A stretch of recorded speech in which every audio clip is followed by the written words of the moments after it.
Leo vijana wetu wamebadilika kutoka kuwa kuruta na kuwa askari kamili ndani ya Jeshi la Ulinzi la Wananchi wa Tanzania, tayari kuitumikia jeshi letu.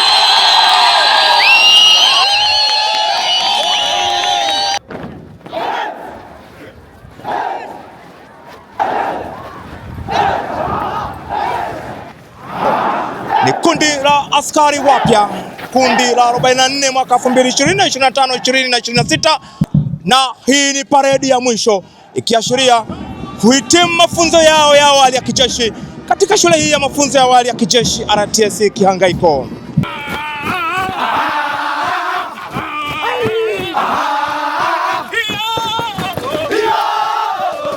Unyeti na umuhimu wa tukio hili basi unamvuta hapa Afande Jenerali Mkuu wa Majeshi Afande Jacob John Mkunda, ambaye ndiyo mgeni wa heshima katika tukio hili adhimu, muhimu na akram katika mustakabali mzima wa kulijenga jeshi la wananchi wa Tanzania. Kiapo mlichoapa ndicho kitakachokuwa dira ya kuwaongoza katika utumishi wenu wote katika Jeshi la Ulinzi la Wananchi wa Tanzania.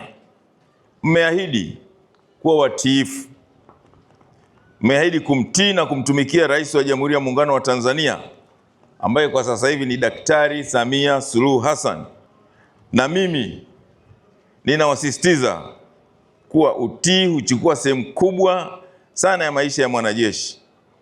Utii hujenga uelewano, mshikamano na umoja miongoni mwa wanajeshi. Bila utii, ninyi mtakuwa ni kundi la majambazi na sio wanajeshi.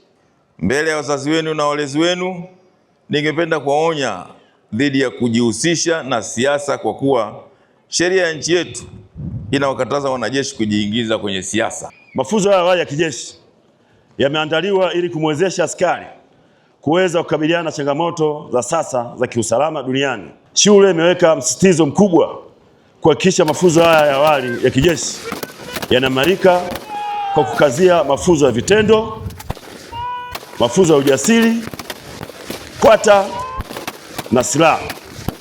Lengo ni kuhakikisha askari wanakuwa jasiri, hodari na wenye nidhamu nzuri, kujiamini na wenye utimamu wa mwili na kiakili, tayari kupambana na matishio yoyote ya kiusalama.